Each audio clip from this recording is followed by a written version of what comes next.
I was born on the Shankill Road in a wee street called Derry Street. It's no longer there, in April 1964. And I lived there until the early 70s. My first memories of living on the Shankill was the troubles and riots on the Shankill in the 69, 70s. And we then moved further up the road to Spring Martin. Growing up wasn't always happy. We did have happy times, but my early childhood memories are my mum always being ill. She always had trouble with her kidneys and ill health. And my dad worked in the shipyard, but even though my mum had ill health, she always worked when she could.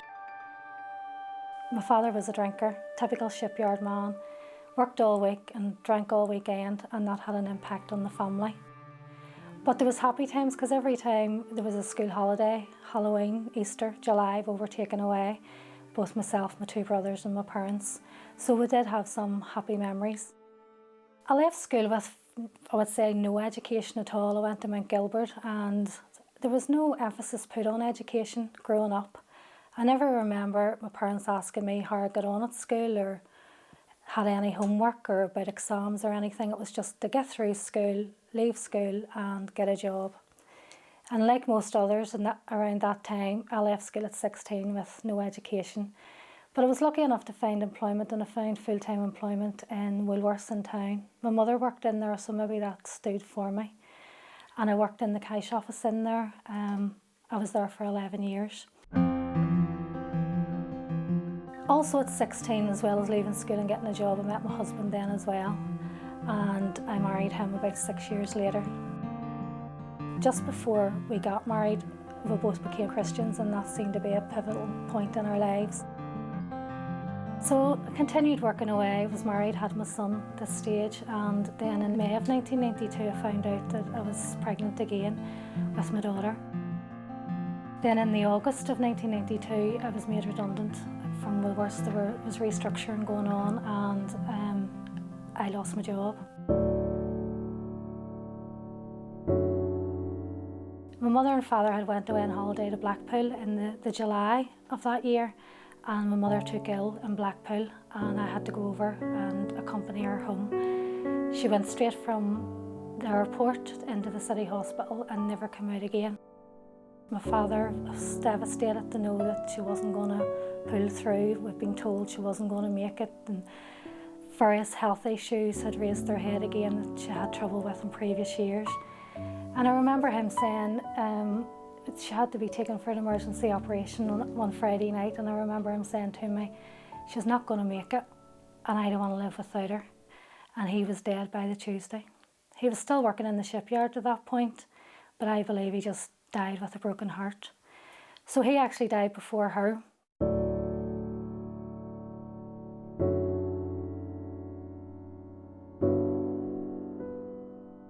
I hadn't experienced death of a close relative before, and my mummy wasn't there to help me through it. But we got through it and we buried him, and my mother didn't have to see him being buried or attend his funeral, and he didn't have to do the same for her. And she died 3 weeks later. My father was cremated, and that was his wish, to be cremated, so she died on the 27th of September, and when she was buried 3 days later, the two of them went together in the one coffin. We put his ashes in her coffin, and it just wrecked me. I was pregnant and had no parents and just didn't know job and didn't know where I was going to turn to. I went to the doctor and told him how I was feeling, and he said I was suffering from depression. Now, in hindsight, I know I wasn't suffering from depression, I was suffering from a trauma. Life would have been horrendous for my husband, the life that I was living. Some days not wanting to live, on medication, some days back in the fire with them and saying I'm not taking them anymore, but knowing I needed them. My life consisted of just trying to sleep away the pain. And for me that meant getting up in the morning, getting my son out to school, and I went back to bed. I stayed in bed until it was time to get him from school. We went and got him from school, came home, and if I felt up for it, put a dinner on for my husband coming home from work. But more times than enough he would have come home and no dinner on. He would have took over with my son. I went to bed. That changed when my daughter was born, because obviously I had a new baby at home and I had to look after her. So the depression came in different forms. I had anger, frustration, sadness, and just despair.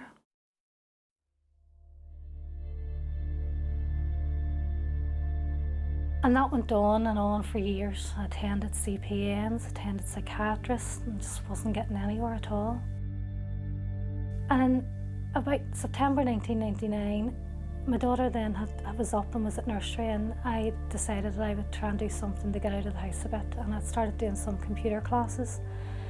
And then I had read in the Shankill Mirror an advert for Shankill Women's Centre. I didn't even know the centre was there or that it existed.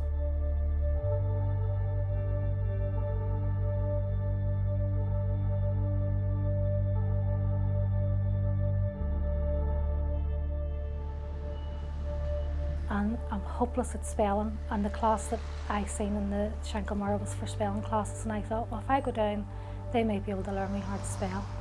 Little did I know what they were really going to do for me.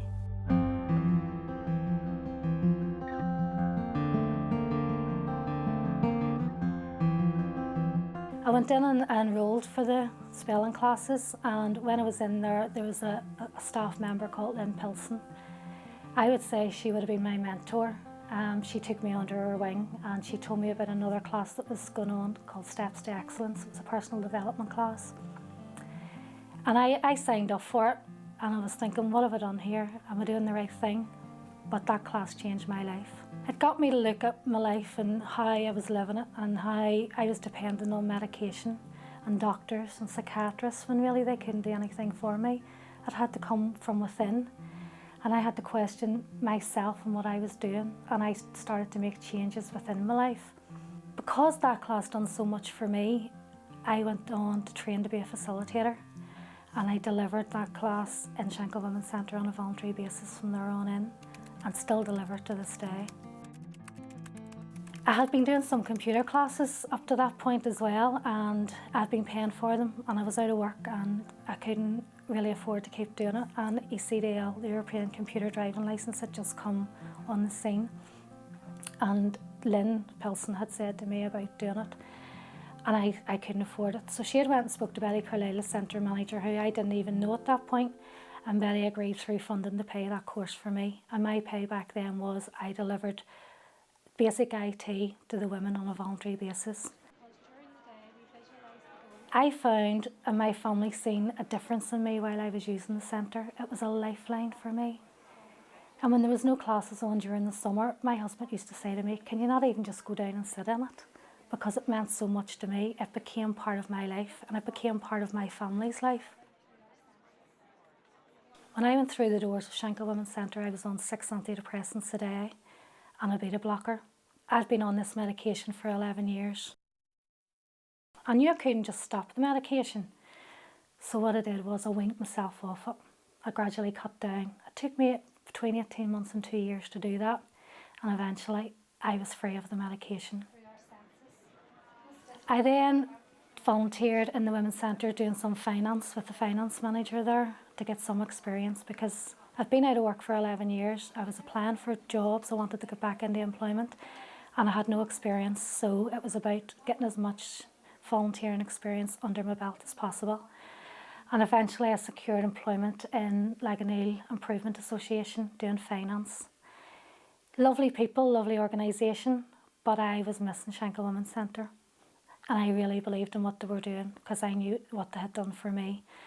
And the role of the learner support worker became available, which was Lynn Pilson's old role. And I was encouraged by Lynn to apply for it.